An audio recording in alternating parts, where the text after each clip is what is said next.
السلام علیکم ورحمۃ اللہ وبرکاتہ۔ آپ دیکھ رہے ہو ہمارا یوٹیوب چینل محمد جعفر، تو ہمارے چینل کو سبسکرائب بھی کر دیں اور گھنٹی والے بٹن کو بھی دبا دیں۔ امید ہے کہ آپ خیریت سے ہوں گے۔ آج ہم آپ کو بتائیں گے دماغ کی کمزوری کا نسخہ، جن کی یادداشت کمزور ہو جاتی ہے، جو بات کرتے ہیں ان کو وہ بھول جاتی ہے، اور دفتروں کے اندر جو دماغی کام کرتے ہیں اور اسٹوڈنٹ طالب علم جو سارا دن سبق یاد کرتے ہیں ان کو سبق یاد نہیں ہوتا۔ یہ جو نسخہ ہے دماغ کی کمزوری اور پٹھوں کی کمزوری کا، یہ نسخہ ہے بہت ہی قیمتی نسخہ، آپ نوٹ فرما لیں۔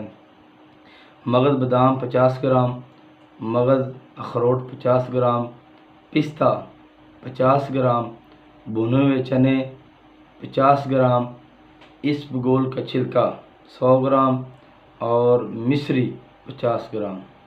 آپ نے ان تمام چیزوں کا صفوف تیار کر لینا ہے، اسے اچھے سے جار کے اندر آپ نے محفوظ کر لینا ہے۔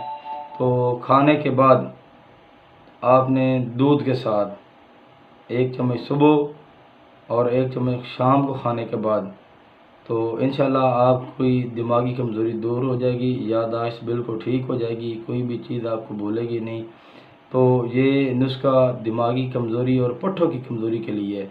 تو انشاءاللہ اللہ تعالیٰ آپ کو صدقہ حبیب کے شفائے کاملہ عطا فرمائیں گے۔ ساتھ نماز کی پابندی کریں، دعاؤں میں یاد رکھنا۔ اللہ حافظ۔